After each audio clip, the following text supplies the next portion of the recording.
ये जो डेमोक्रेसी शब्द है ये ग्रीक भाषा के दो शब्द डेमोस प्लस क्रेसिया से मिलकर बना है। Demos plus क्रेसिया। डेमोक्रेसी शब्द जो है ग्रीक भाषा के दो शब्द डेमोस प्लस क्रेसिया से मिलकर बना है। डेमोस का अर्थ होता है लोग और क्रेसिया का अर्थ होता है शासन। क्रेसिया का अर्थ क्या होता है? शासन, अर्थात लोगों का शासन। अर्थात डेमोक्रेसी की अगर हम लोग बात करें तो लोगों का शासन, लोगों का शासन ही डेमोक्रेसी कहलाता है। तो सीधा एक लाइन में आप सुनिए, वैसी शासन व्यवस्था जिसमें शक्ति का अंतिम स्रोत आम जनता के पास होता हो, वैसी शासन व्यवस्था जिसमें शक्ति का अंतिम स्रोत आम जनता के पास होता हो, वैसी शासन व्यवस्था जिसमें शक्ति का अंतिम स्रोत आम जनता के पास होता हो, उसी को लोकतंत्र कहा जाता है, लोकतंत्रात्मक शासन प्रणाली कहा जाता है। और अगर बात लोकतंत्र की करें तो लोकतंत्र को लेकर के जो है अमेरिका के पूर्व राष्ट्रपति ने एक स्टेटमेंट दिया है, अब्राहम लिंकन ने। लोकतंत्र जनता का जनता के लिए, जनता के द्वारा शासन है।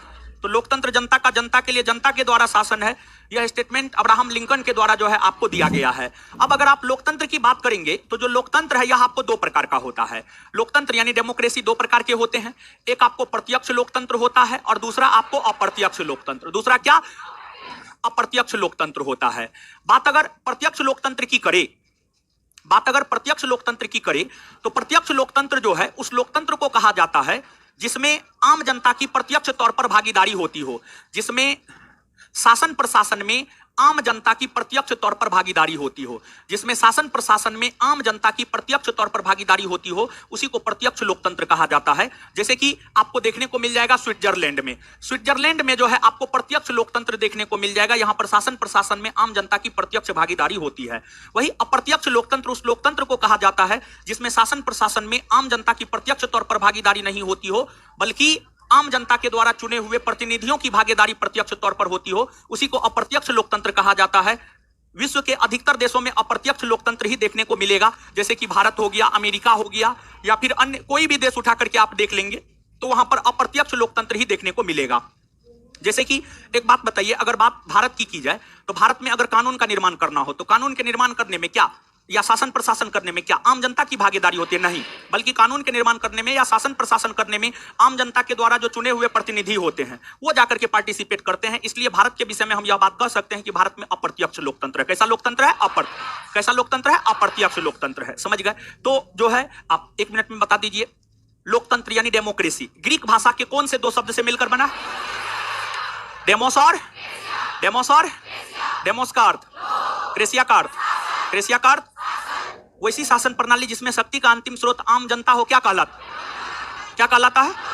वैसी शासन व्यवस्था जिसमें शक्ति का अंतिम स्रोत आम जनता के पास हो, क्या कहलाता है? लोकतंत्र कितने प्रकार के? कौन कौन? प्रत्यक्ष और वैसी शासन प्रणाली जिसमें आम जनता की प्रत्यक्ष तौर पर भागीदारी होती हो, क्या कहलाता है? स्विट्जरलैंड में कैसा लोकतंत्र? स्विट्जरलैंड में, भारत में अप्रत्यक्ष लोकतंत्र। इसके बाद आगे है आपको गणराज्य। आगे क्या है आपको? गणराज्य। बात अगर गणराज्य की करें तो देखिए, गणराज्य उस राष्ट्र को गणराज्य कहा जाता है या उस देश को गणराज्य कहा जाता है जहां के राष्ट्राध्यक्ष निर्वाचित होते हैं।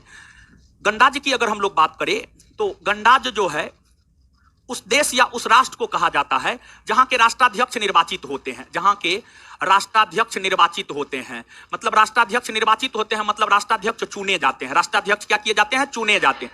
जहां के राष्ट्राध्यक्ष चुने जाते हैं उसी को जो है गणराज्य कहा जाता है। जैसे भारत की अगर हम लोग बात करें तो भारत एक गणराज्य है। भारत एक गणराज्य क्यों है? तो भारत एक गणराज्य इसलिए है क्योंकि भारत के जो राष्ट्राध्यक्ष होते हैं, आप सब लोग जानते हैं भारत के राष्ट्राध्यक्ष राष्ट्रपति होते हैं। कौन होते हैं? राष्ट्रपति। भारत के राष्ट्राध्यक्ष राष्ट्रपति होते हैं। और बात अगर राष्ट्रपति की जाए तो राष्ट्रपति निर्वाचित होते हैं, राष्ट्रपति चुने जाते हैं, राष्ट्रपति का निर्वाचन होता है, राष्ट्रपति का चुनाव होता है। आप भारतीय संविधान के अनुच्छेद 54 और अनुच्छेद 55 को पढ़िए। जब आप भारतीय संविधान के अनुच्छेद 54 और अनुच्छेद 55 को पढ़ेंगे तो जो अनुच्छेद 54 और अनुच्छेद 55 है, अनुच्छेद 54 हमें यह जानकारी देता है कि राष्ट्रपति के चुनाव में कौन कौन भाग लेता है, और अनुच्छेद 55 हमें यह जानकारी देता है कि राष्ट्रपति का चुनाव किस तरीका से होता है। तो भारत के राष्ट्रपति राष्ट्राध्यक्ष होते हैं जो कि चुने जाते हैं, इसलिए भारत को एक गणराज्य माना जाता है। तो आप याद रखिएगा, देखिए ध्यान दीजिएगा, संप्रभुत्व, संपन्न, समाजवाद, पंथनिरपेक्ष, लोकतंत्रात्मक, गणराज्य, ये पांचों शब्दों के अर्थों को आपको याद रखना है। आप क्वेश्चन बैंक पलट करके देखेंगे तो पांचों शब्दों के अर्थ पूछे गए हैं और आगे भी आपसे पूछे जा सकते हैं, इसलिए पांचों शब्दों के अर्थों को जो है आपको याद रखना है। तो यहां तक याद करवा दिए हैं, आगे आप हमको बताएंगे वैसा देश या वैसा राष्ट्र जहां के राष्ट्राध्यक्ष निर्वाचित होते हैं वो क्या कहलाता है? वैसा देश या वैसा राष्ट्र जहां के राष्ट्राध्यक्ष निर्वाचित होते हैं क्या कहलाता? भारत गणराज्य है। क्यों?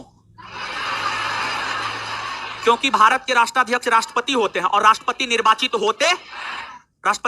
होते, इसलिए भारत क्या है? गणराज्य है। इसलिए भारत क्या है? गणराज्य। भारत गणराज्य है। एक सेकंड में बताइए अब ध्यान से। वैसा देश, होश आवास में सबको जवाब देना है। वैसा देश जिसके नीति निर्माण में बाह्य हस्तक्षेप नहीं होता हो क्या कहला? क्या? संप्रभुत्व संपन्न। ठीक है। दूसरा, राजनीतिक, सामाजिक, आर्थिक तीनों स्तर पर समानता स्थापित करना क्या कहला? क्या? समाज। वैसा देश या वैसा राष्ट्र जिसका अपना कोई धर्म ना हो, जो किसी विशेष धर्म द्वारा संचालित ना होता हो, क्या कहलाता है? पंथ निरपेक्ष। वैसा देश या वैसा राष्ट्र, सॉरी, वैसी शासन प्रणाली जिसमें शक्ति का अंतिम स्रोत आम जनता हो, क्या? भारत में कैसा लोकतंत्र? अप्रत्यक्ष। कैसा? अप्रत्यक्ष। ठीक है, बहुत बढ़िया। इसके बाद अगली बात आप हमको बताएंगे, वैसा देश या वैसा राष्ट्र जहां के राष्ट्राध्यक्ष निर्वाचित होता हो क्या कहलाता है? गणराज्य कहलाता। बात क्लियर हुआ? अब देखिए, प्रस्तावना में यही 5 शब्दों का अर्थ हमको बताना रह गया था, जो कि हम आपको बता दिया। बाद बाकी प्रस्तावना से संबंधित हर प्रकार का चीज हम आपको बता दिए थे। अब आपका काम यह है कि प्रस्तावना को पूरा पढ़ लेना, जो आपको स्टडी मटेरियल मिला है पीडीएफ को पूरा पढ़ लेना, और ऑब्जेक्टिव क्वेश्चन आंसर के साथ दिया हुआ है उसको बना लेना। समझ गए? एक आध गो क्वेश्चन में आपको डाउट हो सकता है, एक आध गो के आंसर में गलती हो सकता है, ज्यादा कुछ नहीं है। अब इसके बाद अगले चैप्टर की ओर प्रस्थान कर रहे हैं, क्या कर जाए ना? हाँ, एकदम से करेंगे। समझ गए? एकदम से करेंगे। और आइए, अगला चैप्टर जो हम लोगों का है वह है संघ और राज्य क्षेत्र। लेकिन एक बात देखिए, ध्यान दीजिएगा, हम आपको भारतीय संविधान का भाग बता दिए हैं, नहीं बताएं? पहला क्लास में ही तो बताए। स्रोत बता दिए हैं, स्रोत भी बताए हैं ना? बता दिए। इसके बाद एक चीज छूट रहा है जो नहीं बताएं। क्या नहीं बताएं जानते हैं? अनुसूची। क्या नहीं बताया है? अनुसूची। और देखिए, नोट में भी अनुसूची हम नहीं दिए हैं। समझ गए? तो अनुसूची में बहुत ज्यादा कुछ है नहीं, लेकिन पढ़ना है हम लोगों को। ठीक है, पढ़ना है। तो पहले अनुसूची पढ़ ले यहां पे, फिर संघ और राज्य क्षेत्र पर चले जाएंगे। क्या? अनुसूची नोट में ना है, कोई दिक्कत ना है, जो कहिएगा हम वो पढ़ा देंगे। है 5 नंबर चैप्टर। क्या बोले? अच्छा ठीक है, पीडीएफ तो दे दिए हैं, दूसरा पीडीएफ टेलीग्राम पे भेज दिए, देखें, निकाल लीजिएगा। ठीक है, अब निकाल लिया ना? चलिए ठीक है, संघ और राज्य क्षेत्र ही देखते हैं। संघ और राज्य क्षेत्र ही देखते हैं।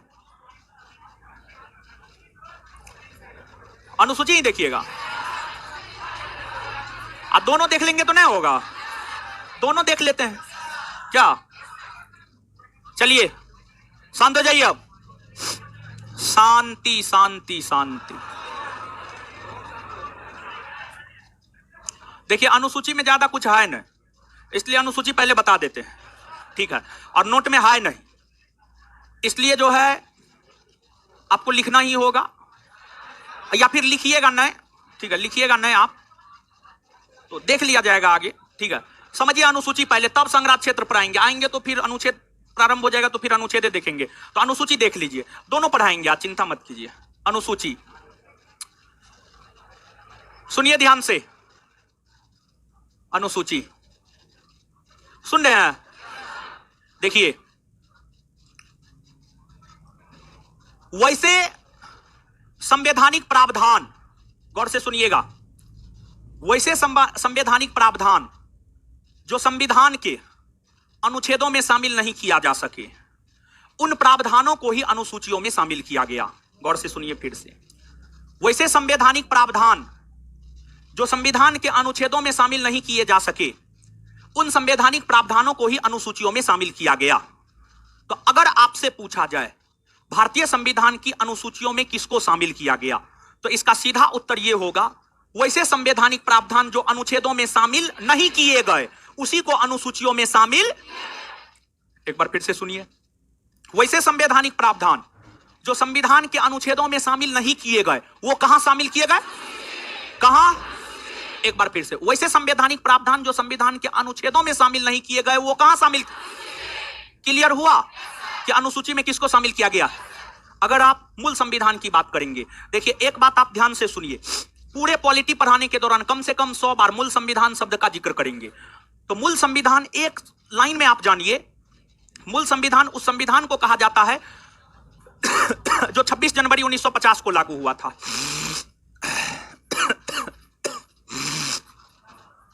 मूल संविधान उस संविधान को कहा जाता है जो संविधान 26 जनवरी 1950 को लागू हुआ था।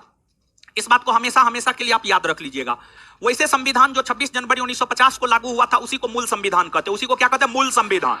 तो वैसे संविधान जो 26 जनवरी 1950 को लागू हुआ था क्या कहलाता है, वैसे संविधान जो 26 जनवरी 1950 को लागू हुआ था क्या कहलाता है।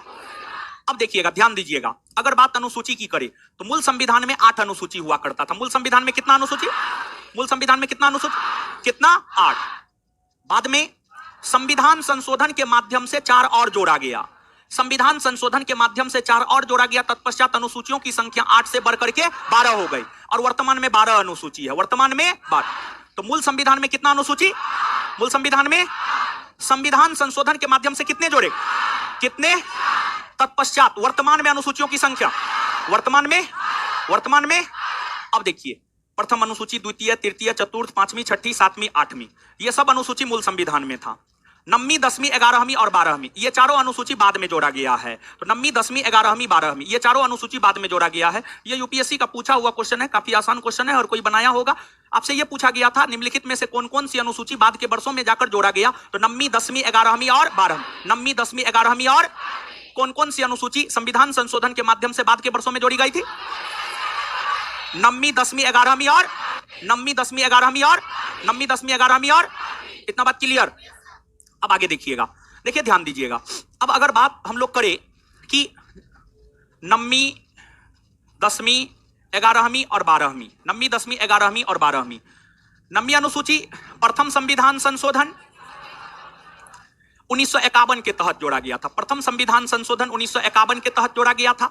इस समय देश के प्रधानमंत्री पंडित नेहरू हुआ करते थे, पंडित नेहरू हुआ करते थे। और 9वीं अनुसूची की हम लोग बात करें तो इसमें भूमि सुधार संबंधी कानून है, भूमि सुधार संबंधी कानून है। और देखिए ध्यान दीजिएगा, जब भारत आजाद हुआ था तो उस समय तक भारत में जमींदारी प्रथा हुआ करती थी और बड़े बड़े जमींदार हुआ करते थे।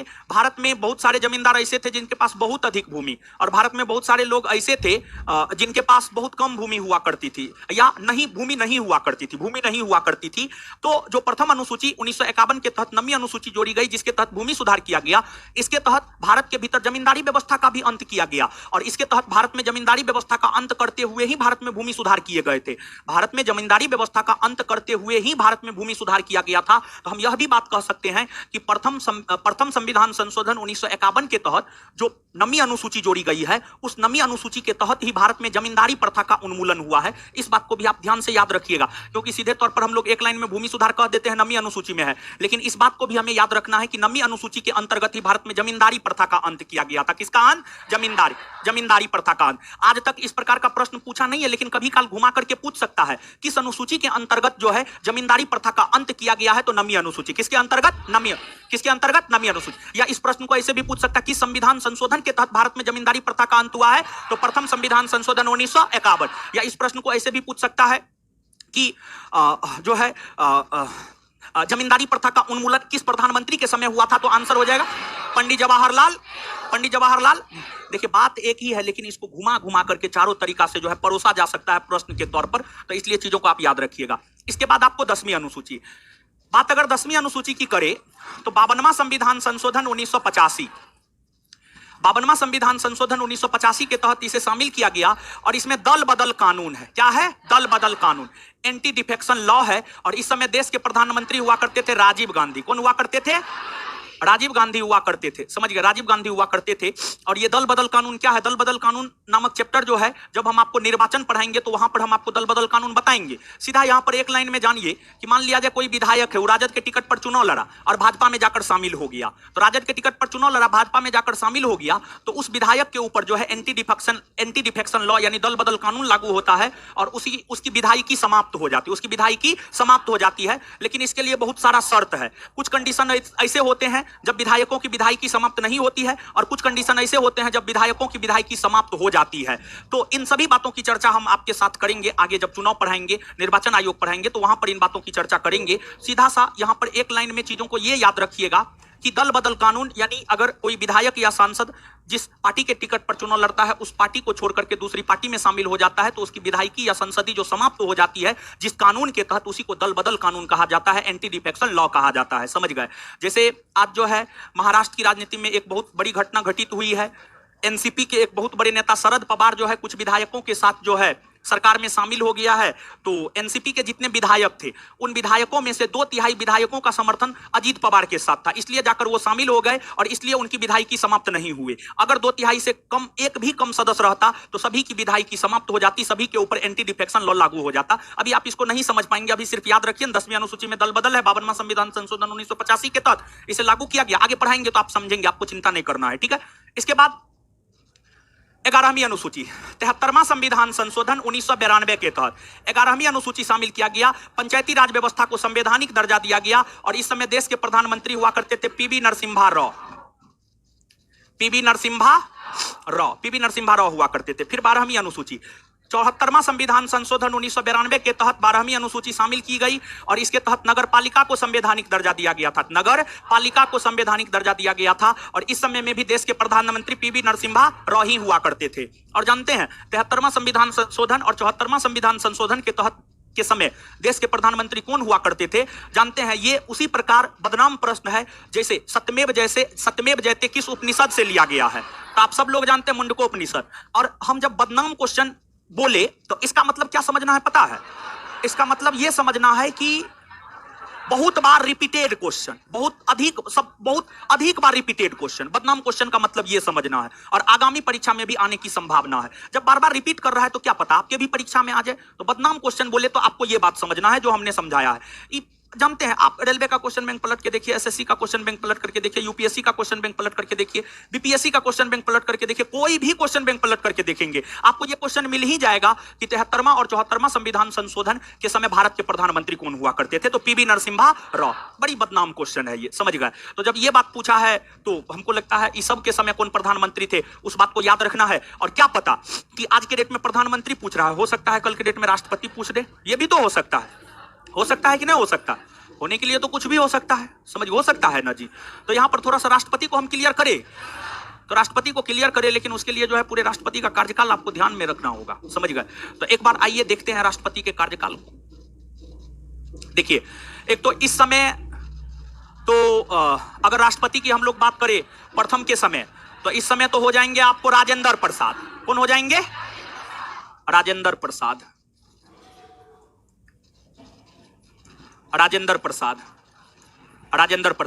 और उसके बाद 1985 इस समय हो जाएंगे ज्ञानी जैल सिंह हो जाएंगे। ज्ञानी जैल सिंह का कार्यकाल रहा है एज ए राष्ट्रपति। आपको लिख ही देते हैं, रुकिए, राष्ट्रपति का कार्यकाल लिखते हैं, स्पष्ट हो जाएगा। भारत के प्रथम राष्ट्रपति कौन?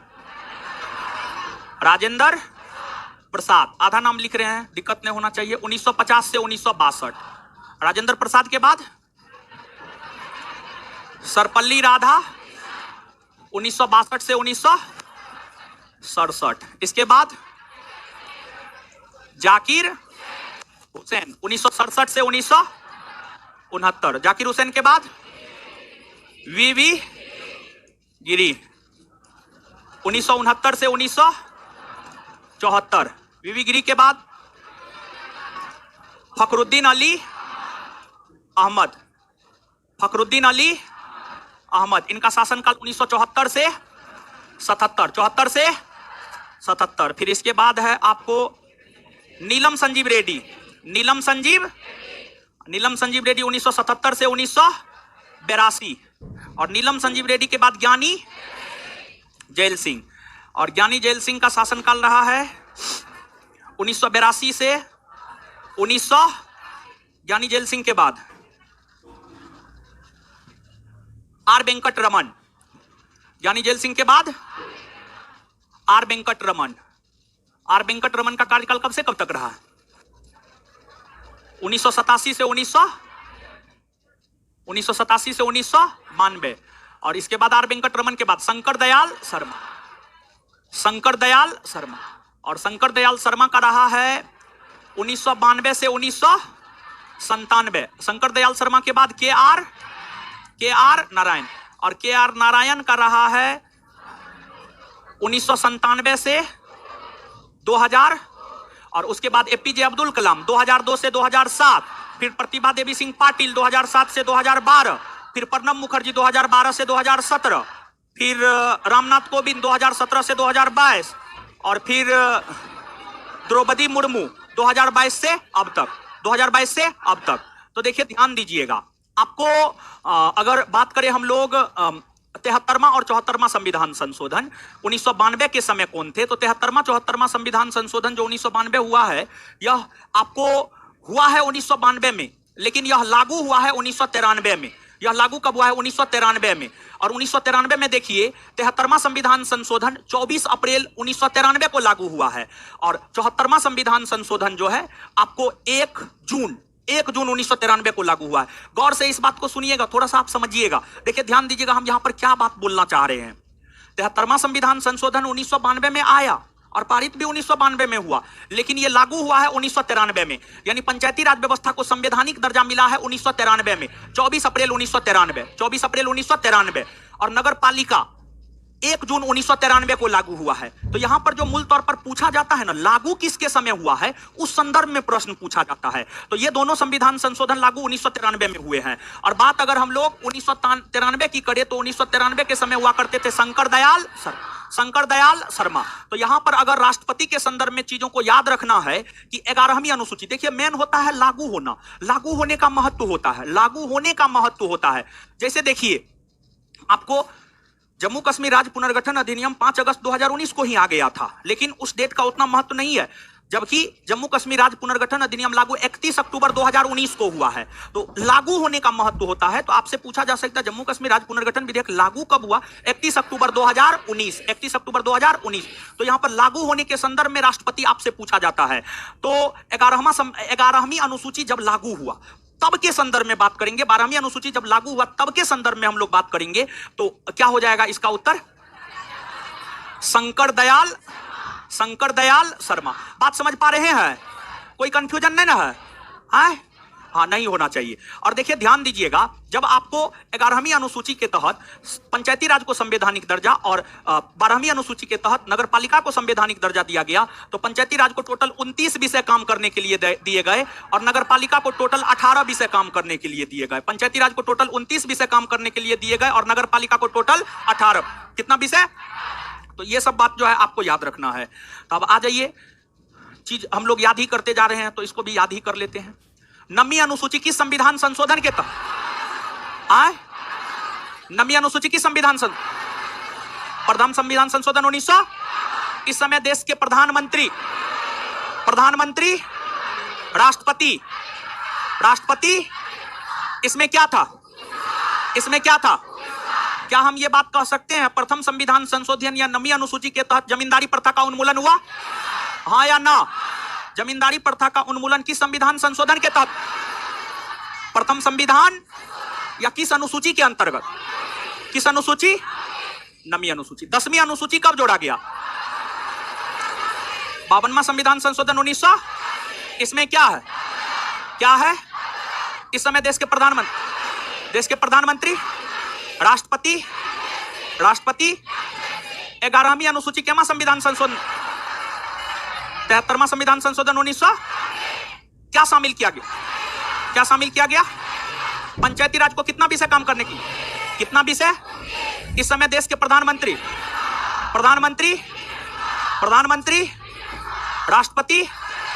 राष्ट्रपति 12वां संविधान संशोधन, सॉरी 12वीं अनुसूची कब शामिल किया गया?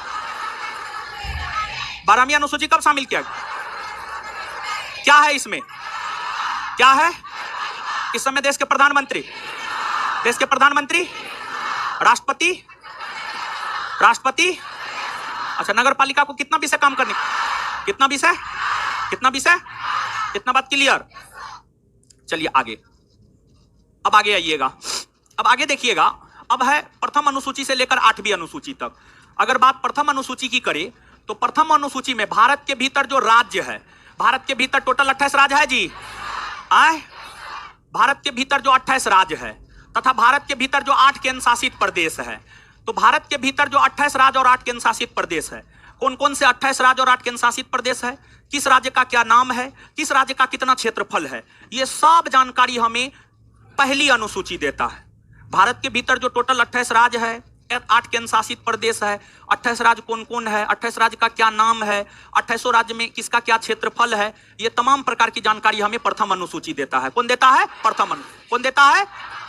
तो भारत के भीतर जो टोटल 28 राज्य 8 केंद्र शासित प्रदेश है, उन राज्यों के नाम, क्षेत्रफल के विषय में जानकारी कौन अनुसूची दे? कौन अनुसूची? कौन अनुसूची?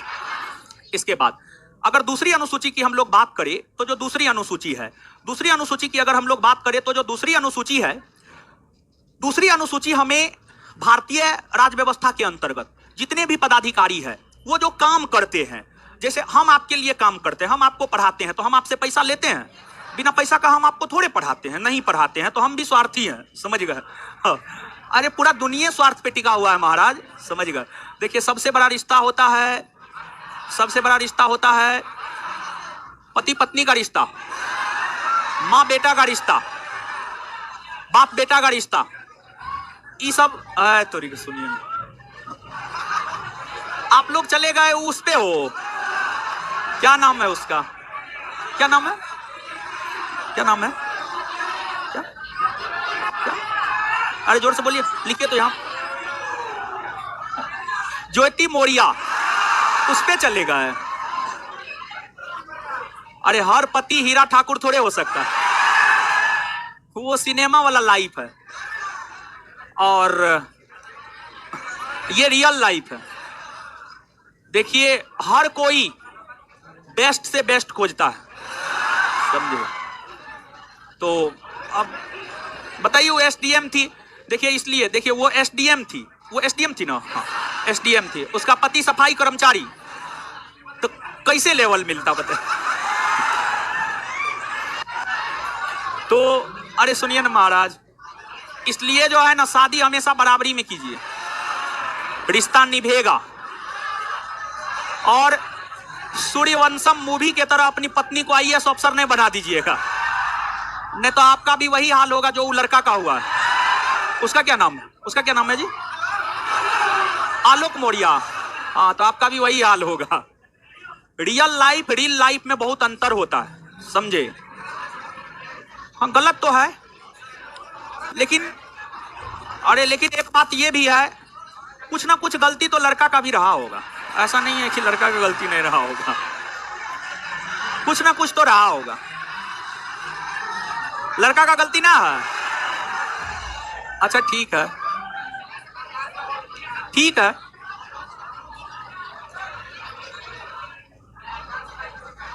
सीखिए आप लोग, सीखिए। नहीं पत्नी पढ़ने वाली है तो उसको एसडीएम बना दीजिएगा।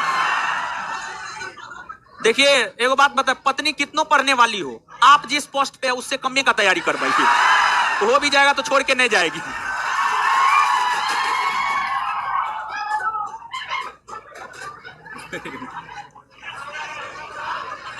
तो सिपाही बना दीजिएगा, टीचर बना दीजिएगा। अरे अगर आप जॉब करते हैं, देखिए मेरा अपना मानना है पति या पत्नी दोनों में से कोई एक जॉब में होना चाहिए। अगर दोनों जॉब में है ना, परिवार खत्म, परिवार का कोई मतलब नहीं रह गया फिर, समझे? पति जॉब में है तो पत्नी जॉब में नहीं, और पत्नी जॉब में है तो पति जॉब में नहीं। और प्रयास तो आप लोग यही कीजिएगा कि आप लड़का लोग जॉब कीजिए और पत्नी बेरोजगार कीजिए, समझे? इन्हें पैसा के चक्कर में जो है पत्नियों जॉब में, फिर परिवार का कोई मायने नहीं रह जाएगा, समझे। हे भगवान, कितना अल्लाह करते हैं आप।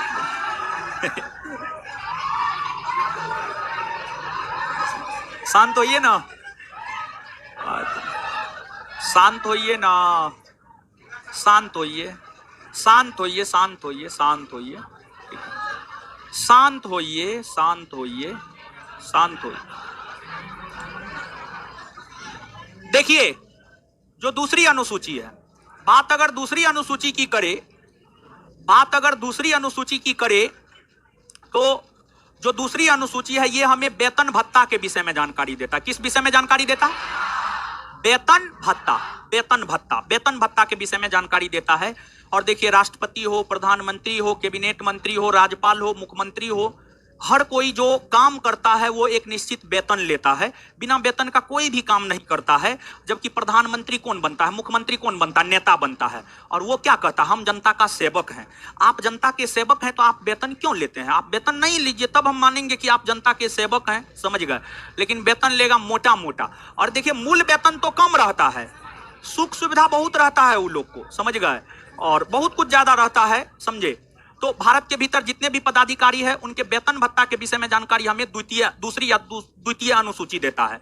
फिर तीसरी अनुसूची, बात अगर तीसरी अनुसूची की करे तो देखिए, राष्ट्रपति हो, उपराष्ट्रपति हो, प्रधानमंत्री हो, मुख्यमंत्री हो, सुप्रीम कोर्ट के मुख्य न्यायाधीश हो, हाई कोर्ट के मुख्य न्यायाधीश हो, राज्यपाल हो, हर कोई शपथ ग्रहण करता है, तब जाकर पद के कर्तव्यों का निर्वहन करना शुरू करता है। अपने कर्तव्यों का निर्वहन करने से पहले हर कोई शपथ ग्रहण करता है। तो जो तीसरी अनुसूची है, भारत के विभिन्न पदाधिकारियों के शपथ ग्रहण के विषय में जानकारी हमें तीसरी अनुसूची देता है। लेकिन यहां पर आप ध्यान से चीजों को याद रखिएगा। आप ध्यान से किन चीजों को याद रखिएगा? तो आप ध्यान से इन चीजों को याद रखिएगा कि जो शपथ ग्रहण है, अगर बात हम लोग शपथ ग्रहण की करें तो 3 पदाधिकारियों के शपथ ग्रहण की चर्चा तीसरी अनुसूची में नहीं है। 3 पदाधिकारियों के शपथ ग्रहण की चर्चा तीसरी अनुसूची में नहीं है। जो 3 पदाधिकारियों के शपथ ग्रहण की चर्चा तीसरी अनुसूची में नहीं है, उसमें एक है राष्ट्रपति, दूसरे है उपराष्ट्रपति और तीसरे है राज्यपाल। तीसरे है राज्यपाल। इन तीनों के शपथ ग्रहण की चर्चा तीसरी अनुसूची में नहीं है। इन तीनों के अलावे अन्य जितने भी पदाधिकारी हैं सभी के शपथ ग्रहण की चर्चा तीसरी अनुसूची में है, लेकिन इन तीनों की नहीं है। तो इन तीनों के शपथ ग्रहण की चर्चा कहां है? तो इन तीनों के शपथ ग्रहण की चर्चा अनुच्छेदों में है। कहां है? अनुच्छेदों में है, अनुच्छेदों में है। और जब हम आपको अनुसूची बताना प्रारंभ किए थे तो हम क्या बोले? वैसे प्रावधान जो अनुच्छेद में नहीं है वो अनुसूची में है। तो इन तीनों के शपथ ग्रहण या शपथ प्रारूप की चर्चा अनुच्छेद में है, अनुच्छेद में है। तो क्या उसको अनुसूची में शामिल किया जाता? नहीं। जब अनुच्छेद में है ये है तो अनुसूची में शामिल करने का क्या मतलब? कोई मतलब नहीं बनता है। और अनुसूची में तो उन्हीं चीजों को शामिल किया जाता है जो अनुच्छेद में नहीं। और जबकि इन तीनों के शपथ प्रारूप की चर्चा अनुच्छेद में है, इसलिए अनुसूची में शामिल नहीं किया गया। अब राष्ट्रपति के शपथ ग्रहण की चर्चा है अनुच्छेद 60 में, उपराष्ट्रपति 69 में, राज्यपाल 159 में। राज्यपाल अनुच्छेद 150, समझ गए, ये चीज है। अब याद रखिएगा, इसके अलावे जो है चौथी अनुसूची। अगर बात चौथी अनुसूची की करें हम लोग, तो जो चौथी अनुसूची है ये हमें जो है राज्यसभा में सीटों के बंटवारा, राज्यसभा में सीटों के बंटवारा, राज्यसभा में सीटों के बंटवारा के विषय में जानकारी देता है। सीटों के बंटवारा के विषय में जानकारी देता है कि राज्यसभा में किस राज्य को कितना सीट दिया गया है। और आप सब लोग जानते हैं कि देखिए, आपको राज्यसभा में जो सीट बांटा जाता है वो जनसंख्या के अनुपात में बांटा जाता है। जिस राज्य की जितनी अधिक जनसंख्या, उस राज्य को राज्यसभा में उतना अधिक सीट दिया जाता है। तो जनसंख्या के आधार पर राज्यसभा में जो सीटों का बंटवारा किया जाता है वह चौथी अनुसूची के अंतर्गत किया जाता है। चौथी अनुसूची के अंतर्गत जो है आपको किया जाता है। अब देखिए, एक बात यहां पर समझिएगा। एक प्रश्न आपसे पूछा जाता है कि जब नए राज्य का निर्माण होता है तो किन किन अनुसूचियों में संशोधन होते हैं? तो इसका उत्तर यह है कि जब नए राज्य का निर्माण होता है तो पहला और चौथा अनुसूची में संशोधन होता है। जब नए राज्य का निर्माण होता है तो पहला और चौथा अनुसूची में संशोधन होता है। प्रश्न का उत्तर यह है। एक बार फिर से सुनिएगा, फिर इसको विस्तारित रूप देंगे। प्रश्न यह रहता है, जब नए राज्य का निर्माण होता है तो किन किन अनुसूचियों में संशोधन होता है? तो इसका उत्तर है पहला और चौथा। अब पहला में कैसे होता है? देखिए, जैसे मान लिया जाए कि भारत में वर्तमान में 28 राज्य हैं। कल के डेट में जाकर के 2024 में मोदी जी ने सोचा उत्तर प्रदेश का विभाजन करके एक और राज्य बना देते हैं, 29 राज्य बना देते हैं। हमारे मोदी जी ने 29 राज्य बना दिया। तो अब जहां प्रथम अनुसूची में पहले 28 राज्य हुआ करता था, वहां पर 29 राज्य लिखाने लगेगा। और जब 29 राज्य लिखाने लगेगा, 28 के जगह 29 आने लगा, तो परिवर्तन नजर आ रहा है या नहीं? 28 अलग डिजिट है, 29 अलग डिजिट है, 28 के जगह 29 आ गया, मतलब परिवर्तन हुआ। और अगर 29वां राज्य बना, अगर राज्य बना तो राज्य में राज्यसभा सीट आप दीजिएगा कि नहीं दीजिएगा? निश्चित तौर पर दीजिएगा। और अगर उत्तर प्रदेश का विभाजन करके नया राज्य बना है, तो उत्तर प्रदेश राज्य के पास जितना राज्यसभा सीट था, उसी से लेकर के जो नए राज्य बने हैं उसको दे दिया जाएगा। तो उत्तर प्रदेश के पास 31 राज्यसभा सीट है, तो 31 में से मान लिया जाए कि 10 को हटा करके 21 को उत्तर प्रदेश को रहने दिया, और 10 को नए राज्य को दे दिया, 21 को उत्तर प्रदेश को रहने दिया। तो जब राज्यसभा में सीटों का बंटवारा होगा तो 31 पहले उत्तर प्रदेश के पास था, 31 में से 21 को उत्तर प्रदेश के पास रहने दिया और 10 को ले लिया, 10 को नए राज्य को दे दिया। तो पहले उत्तर प्रदेश को 31 राज्यसभा सीट, तो अब 21 लिखाने लगेगा और 10 को नए राज्य को। तो चौथी अनुसूची में परिवर्तन कुछ नजर आ रहा है? इस बात को आप समझ पा रहे हैं? समझ रहे हैं? तो इसको आप याद रखिएगा ना जी। समझ गए? लड़की क्या कर रही है? चलिए, बात ये समझ में आया जी?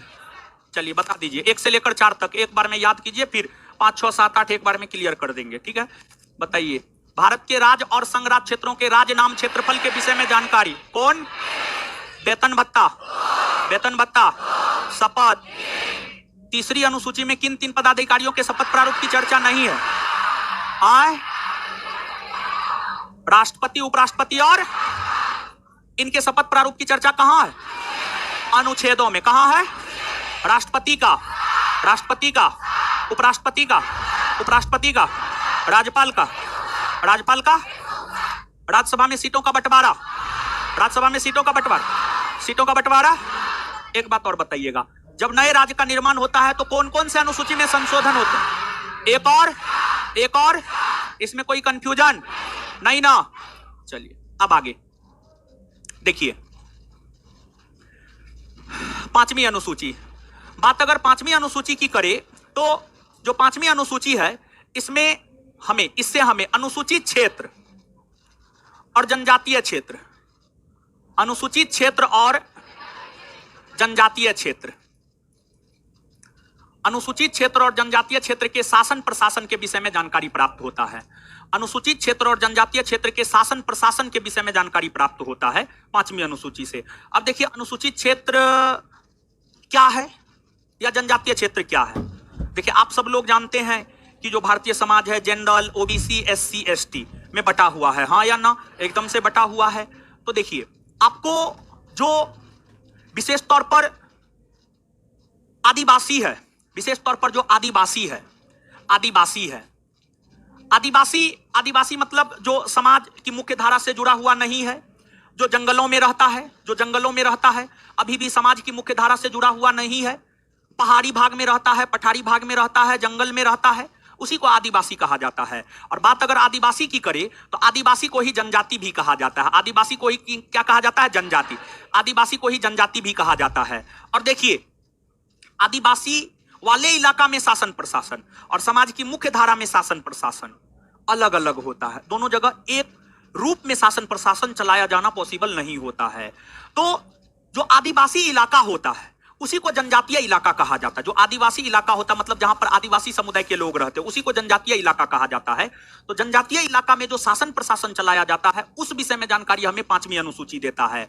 और पूरे भारतवर्ष के भीतर अलग अलग राज्यों में जनजातीय इलाका होगा, अलग अलग राज्यों में जनजातीय इलाका होगा। जैसे मध्य प्रदेश में कुछ जनजातीय इलाका है, झारखंड में कुछ जनजातीय इलाका है, बिहार में कुछ जनजातीय इलाका है। पूरे देश के भीतर जितने भी जनजातीय इलाके हैं, उन जनजातीय इलाकों में शासन प्रशासन कैसे चलाए जाते हैं, इस विषय में जानकारी हमें 5वीं अनुसूची देता है। और जनजातीय इलाकों में शासन प्रशासन अंतिम रूप से चलाने का अधिकार राष्ट्रपति के पास होता है। किसके पास होता है? राष्ट्रपति के पास होता है। राष्ट्रपति